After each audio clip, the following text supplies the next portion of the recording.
agradezco al Señor por este tiempo, por estar en medio de ustedes, como decía el pastor Miguel.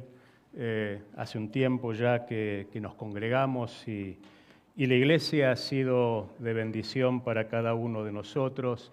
De hecho, les doy un dato. El pastor Stanley Clark nos casó a mi esposa y a mí cuando éramos alumnos en el seminario, así que siempre es un gusto poder estar cerca de él y es un hombre de testimonio y oración, al igual que el cuerpo pastoral en este lugar.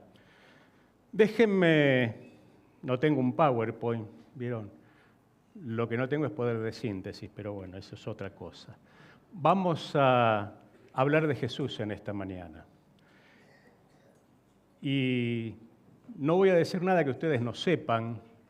Lo que sí hice es tratar de sistematizarlo de manera diferente. Como el pastor Miguel decía, yo soy abogado de profesión de base, me especialicé en telecomunicaciones, pero siempre me gustó la sociología. Y mi papá me decía, ¿pero de qué vas a vivir? ¿Vieron? Así. Y dije, bueno, voy a estudiar Derecho, viví de eso, y después me voy a dedicar a la sociología, que es lo que hice. Y yo en esta mañana quisiera darte una mirada sociológica del ministerio de Jesús. Y vamos a ir a Lucas, capítulo 4, versículos 16 al 20, el famoso pasaje donde Jesús formalmente inicia su ministerio. Lucas 4, 16, 20. Y yo quisiera hablarte en esta mañana de un Jesús diferente. Dice Lucas, fue a Nazaret donde se había criado, y un sábado entró en la sinagoga como era su costumbre y se levantó para hacer la lectura. Y le entregaron el libro del profeta Isaías, y al desenrollarlo encontró el lugar donde estaba escrito: el Espíritu del Señor está sobre mí, por cuanto me ha ungido para anunciar buenas noticias a los pobres. Me ha enviado a proclamar libertad a los cautivos y dar vista a los ciegos, a poner en libertad a los oprimidos, a pregonar el año del favor del Señor. Luego enrolló el libro, se lo devolvió al ayudante y se sentó. Y todos los que estaban en la sinagoga lo miraban detenidamente. Déjame decirte que aunque usualmente nosotros hablamos de la posmodernidad en realidad es vieja, ya tiene más de 30 años. Nosotros vivimos bajo lo que se llama la hipermodernidad, que Bauman va a decir que es líquida, Lipovetsky va a decir que es vertiginosa y cambiante, y Byung-Chul Han, un famoso filósofo coreano radicado en Alemania, va a decir que estamos en medio de una sociedad expuesta y de cansancio, expuesta porque todo lo vivimos en las redes y nos frustra cuando lo que queremos mostrar en las redes no es la realidad y eso nos agobia, nos cansa, nos satura, la vertiginosidad, el cambio, incluso hay una espiritualidad hipermoderna que muchos han tratado de definirla como una espiritualidad a la carta centrada en el individuo. Otros le dicen religión laica, aquellos que creen sin pertenecer. Déjame darte algunos datos duros. Según el Seil CONICET, el Seil Piet del CONICET, 7 de cada 10 argentinos dicen que ellos no necesitan una iglesia o un ministro religioso para relacionarse con Dios. 6 de cada 10 evangélicos que en una encuesta contestan que son evangélicos dicen, pero yo no necesito congregarme en ningún lado, manejo mi relación con Dios a mi manera. 3 solamente de cada 10 evangélicos comparten la palabra del Señor o el mensaje en medio de la comunidad en la cual está.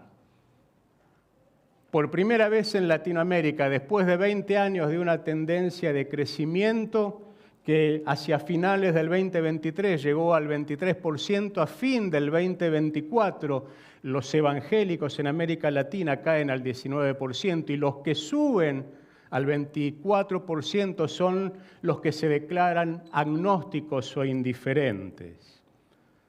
Y aunque parezca una obviedad, no siempre nos damos cuenta de las implicancias que tiene la palabra, que tienen los evangelios en la práctica cotidiana de los cristianos. Todos sabemos la necesidad de vivir la fe en lo diario, en lo cotidiano, pero por años nos encerramos en actividades casi considerando al templo con un concepto de templolatría, y muchos predicadores rebajaron el evangelio porque la gente se iba a enojar y corrimos la cruz de lado, y parte de lo que hoy nosotros vemos es consecuencia de muchos años de no haber sido fieles a la cruz. Pero la palabra es clara. Dice primera de Juan 2:6, el que dice que permanece en él debe andar como él anduvo. Jesús, que era sumamente práctico, lo dice distinto, pero dice lo mismo. Juan 14, 21 al 24, el que me ama, guarda mi palabra. Y ese es el secreto del avivamiento. Y al que me ama, mi Padre se le manifestará. Pero el que no me ama, mi palabra no guarda. Y guardar en la concepción judía era poner por obra. Todo este tipo de cosas me llevó a escribir un libro que ahora en junio se publica, que lo publica CLIA y que se llama ¿Cómo sería mi iglesia si Jesús fuera el pastor?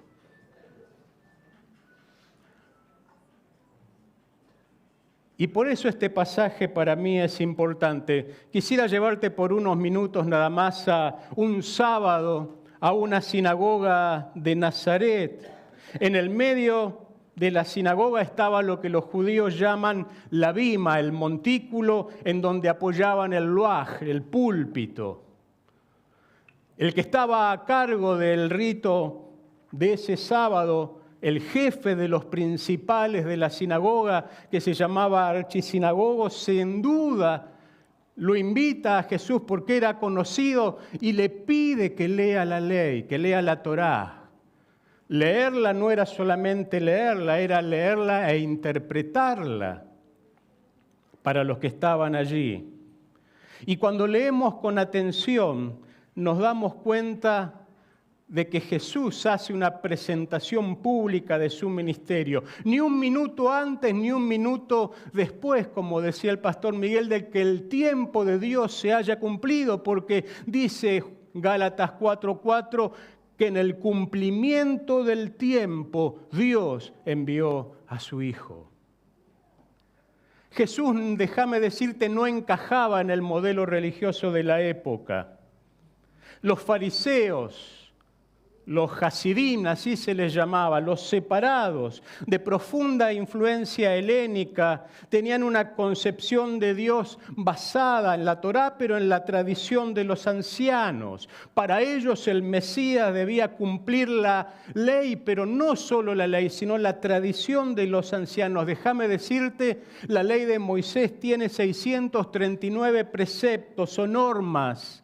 Ellos, la tradición de los ancianos, la habían llevado a 2.300 normas adicionales y todo el pueblo tenía que cumplirla. Estaban los saduceos, los descendientes de Sadoc, que había sido primer sacerdote en la época de Salomón, la casta sacerdotal aristocrática, apegados no a la tradición, sino solamente a los mandatos de la ley, e incrédulos respecto de la manifestación del poder de Dios. Pero también estaban los celotes, ese grupo o partido político revolucionario judío que esperaba el Mesías para que venga y saque de la dominación romana al pueblo de Israel. estaban los esenios, el grupo de ascetas judíos que se apartaba, se iba a vivir en comunidades separadas para guardar la ley y no contaminarse con la cultura romana. A esos tenemos que sumar la filosofía griega, los resadios persas y la amplia cosmovisión religiosa del Imperio Romano, porque los romanos cada vez que conquistaban una nación no quitaban sus dioses, los ponían en su panteón. Y en ese contexto aparece Jesús y dice, el Espíritu está sobre mí. El Espíritu del Señor está sobre mí. Todos los dones y toda la gracia, la misma esencia, de la misma naturaleza. Juan 3:34 y Colosenses 1:19 dice que en Él habitaba toda la plenitud de la deidad. Totalmente hombre, pero totalmente Dios. Y dice Jesús, el Espíritu del Señor está sobre mí. Por ende, todo lo que Él va a anunciar, que va a realizar, lo hace precisamente porque el Espíritu de Dios lo iba a guiar. Y bajo la dirección del Espíritu de Dios es que comienza su ministerio. Y esto es lo que hoy para cada uno de nosotros debería ser esencial. Nosotros no nos pertenecemos. Amén. Somos de Cristo. Por ende, lo que debería morar, como dice San Pablo, en abundancia es la palabra, pero también es el Espíritu de Dios. Y dice Jesús, me ha ungido para anunciar el Evangelio a los pobres. Y esa frase era muy usual y conocida por el pueblo de Israel. Eran los Anabín Yahvé, los que Sofonías 3:12 llama los desventurados, los pobres, los necesitados de Dios. Déjame decirte que todos nosotros podemos tener años de creyentes y algunos somos pastores, ministros, obreros, líderes, cumplimos determinadas funciones, pero tarde o temprano todo eso es hojarasca y va a quedar acá. Delante de Dios nos vamos a presentar no con nuestros títulos y pergaminos, sino nuestra, como decía el viejo himno, mi corona tendrá sus estrellas allí en las almas que pude ganar.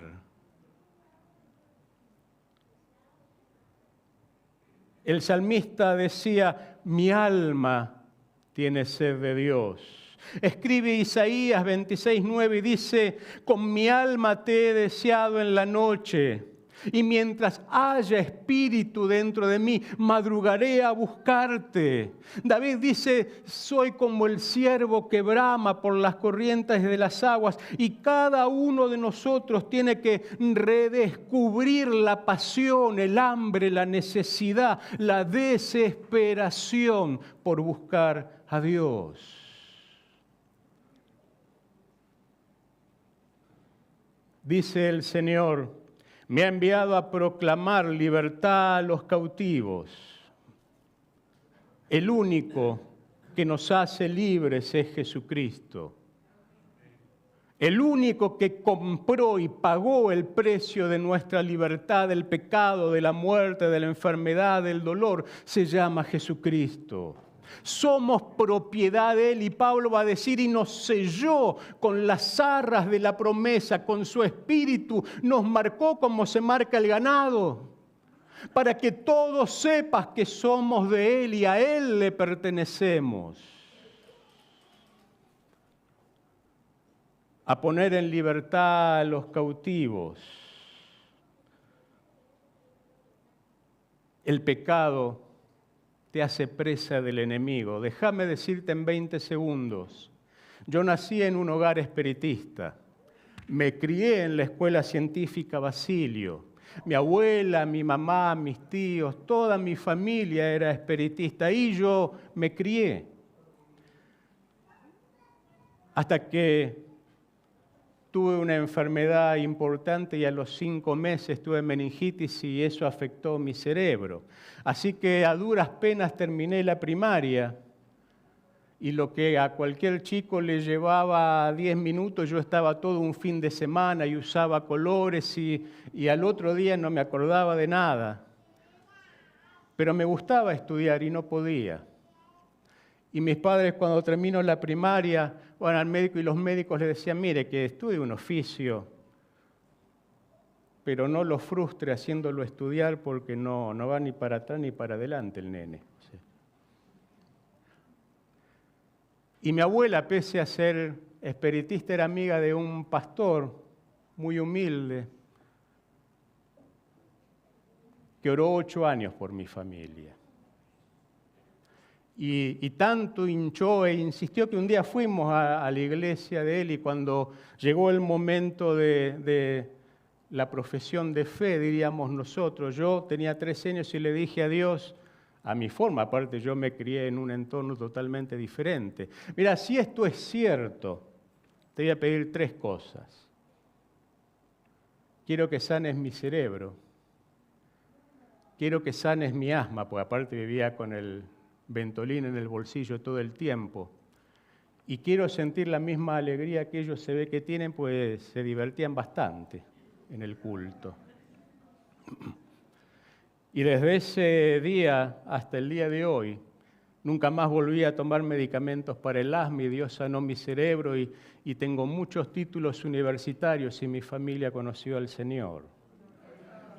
Y Jesús lo dice, yo vine a poner en libertad a los cautivos, a proclamar el año agradable del Señor. Hace alusión al jubileo, a Levítico 25. Pero ya no tenemos que esperar 50 años para ser libres. Ahora tenemos acceso libre al trono, oportuno socorro, y Él está con nosotros y nos conoce. Miqueas 7:19 dice, yo volveré a tener misericordia y echaré todos vuestros pecados al fondo del mar para nunca más volver a tener memoria de ellos.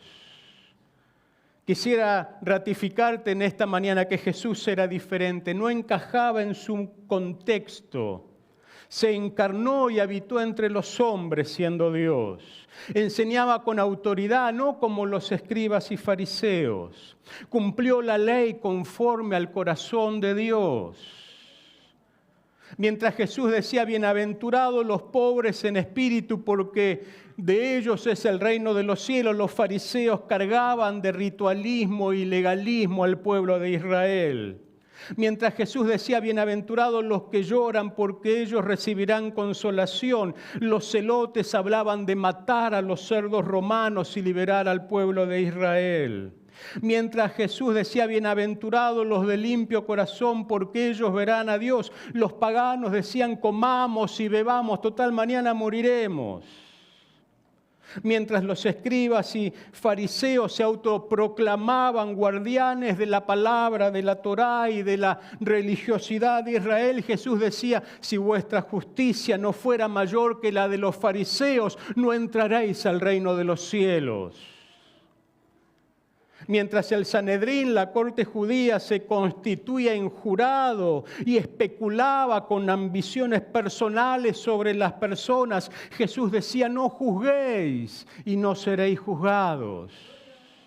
Mientras la ley condenaba el adulterio, Jesús sube un escalón y dice, aquel que codicia a una mujer en su corazón ya adulteró. Y mientras la ley decía ojo por ojo y diente por diente, Jesús decía, el que te pegue en una mejilla, voltéale también la otra, y al que te pida la capa, ni aun la túnica le niegues.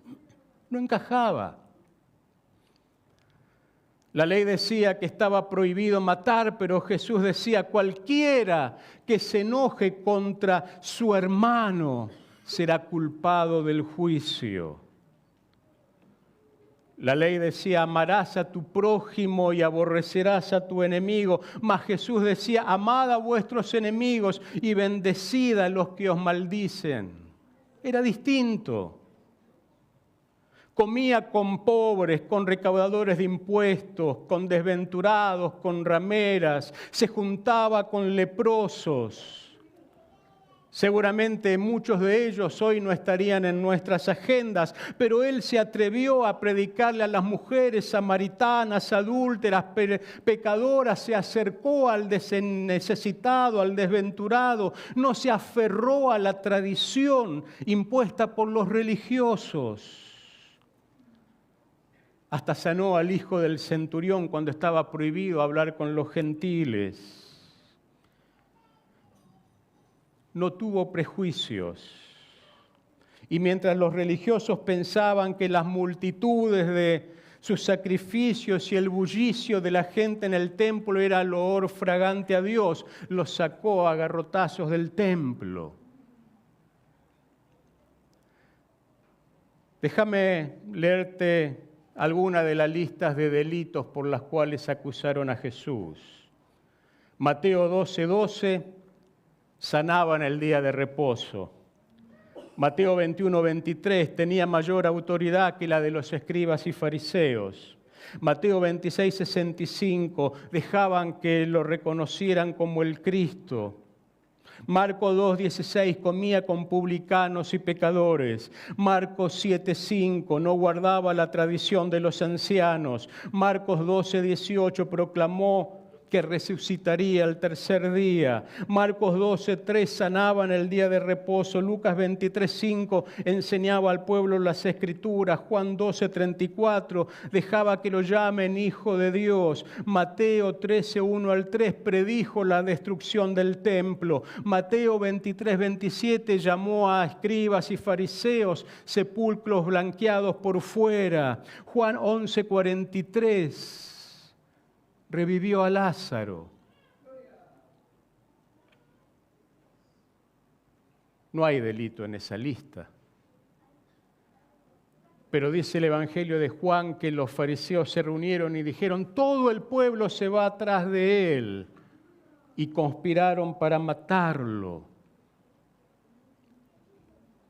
Déjame decirte en esta mañana que cuando vos o la iglesia como cuerpo decida hacer la voluntad de Dios y guardar sus mandamientos, Satanás y sus huestes se van a oponer. La sociedad y el mundo se va a oponer. Van a ser criticados, juzgados, maldecidos, injuriados. Pero Jesús les dice a los discípulos, nadie es mayor que su Señor.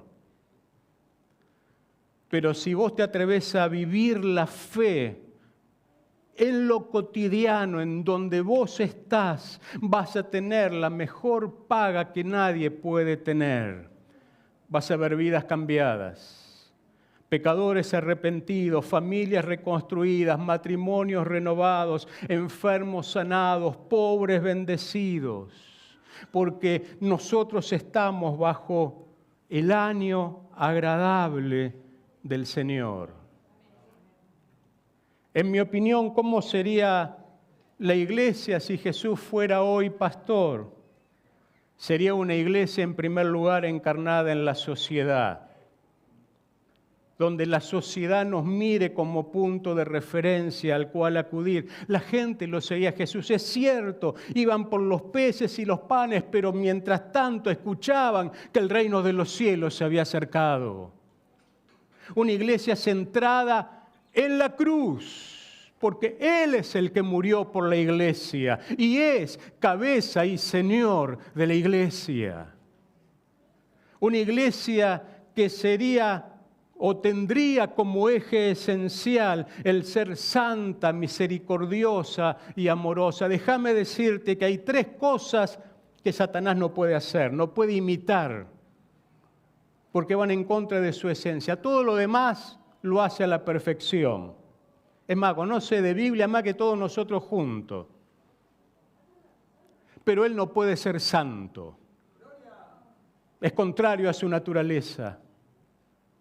Él no puede dar amor, porque va en contra de su naturaleza. Él no puede tener misericordia, sino que vino a robar, matar y destruir. Por ende, ¿qué debería hoy caracterizar a la iglesia? La santidad, el amor y la misericordia. Las únicas 3 cosas que el mundo no puede imitar, pero que la gente necesita para ver la diferencia. Toda la Escritura señala a Cristo. De tapa a tapa, toda la Escritura muestra al Mesías. Pero si nosotros no somos diferentes tal como Él fue, entonces no somos cristianos, somos simplemente religiosos.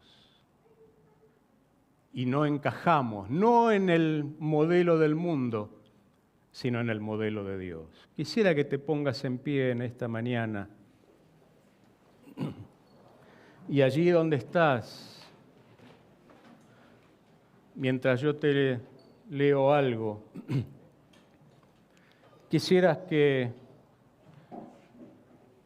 cierres tus ojos y en intimidad con Dios. Acabamos de celebrar la cena del Señor. El único que murió por vos fue Jesucristo. Y Él pagó un precio muy alto como para que nosotros no nos comprometamos a ser semejantes a Él. En Génesis, Jesús es la simiente de la mujer. En Éxodo, Él es el Cordero Pascual y el libertador de su pueblo. En Levítico, Cristo es el sacrificio perfecto y el sumo sacerdote. En Deuteronomio es el siervo obediente. En Josué es el capitán de los ejércitos de Jehová.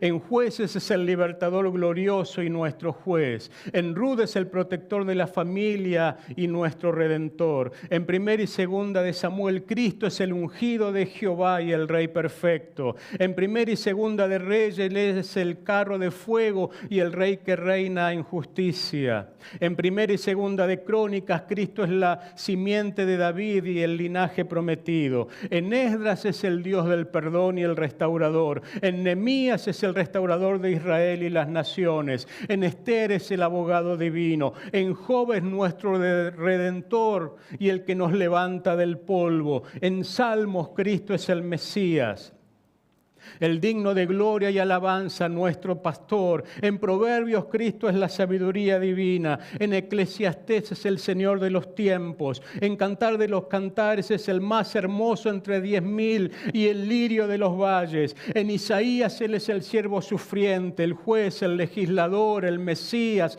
el Dios fuerte, el Padre eterno, el príncipe de paz, el Rey de justicia, el siervo divino y el ungido de Jehová. En Jeremías, Cristo es el que llora por su pueblo y el profeta que gime. En Ezequiel es la rueda en medio de la rueda. En Daniel el varón resplandeciente y el anciano de días. En Oseas es el ayudador y el esposo eterno. En Joel el espíritu prometido y el que hace temblar las naciones. En Amós Cristo es el que lleva todas nuestras cargas. En Abdías es nuestro Salvador. En Jonás es el misionero que ama. En Miqueas es el Rey de Israel.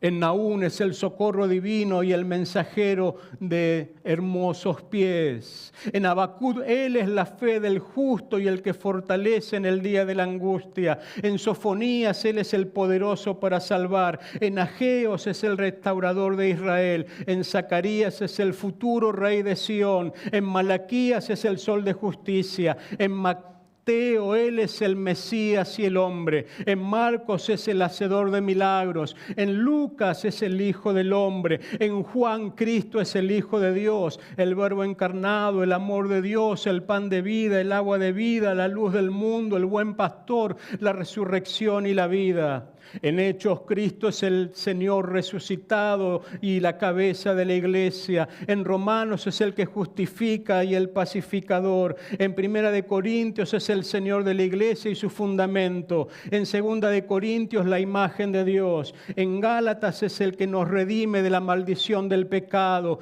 En Efesios es el esposo de la iglesia y el que nos restaura.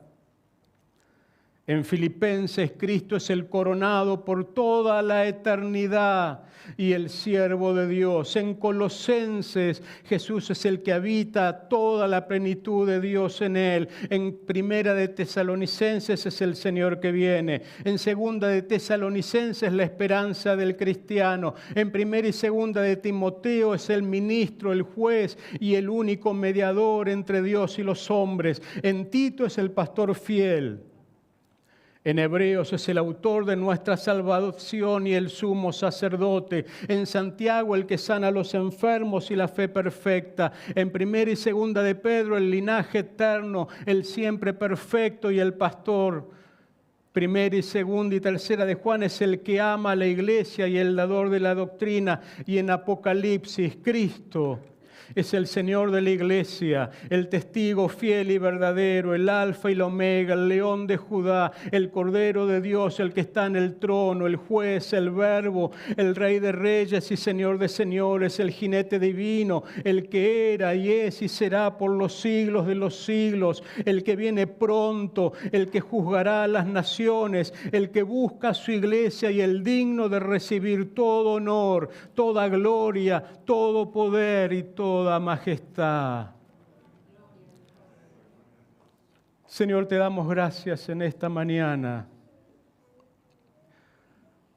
porque tú moriste por cada uno de nosotros. Y en tu sacrificio es que nosotros somos salvos hasta el último instante, mientras estabas en agonía en la cruz. Fuiste capaz de decir, Padre, perdónalos porque no saben lo que hacen. Incluso al ladrón, hoy estarás conmigo en el paraíso. Señor, ayúdanos a ser diferentes. Ayúdanos a guardar santidad. Señor, ayúdanos a mostrar el amor del Padre y la misericordia que solo viene de tu trono, para que el mundo crea en unidad que tú eres nuestro Señor, nuestro Salvador, y el que vive y reina por los siglos de los siglos. Amén y amén.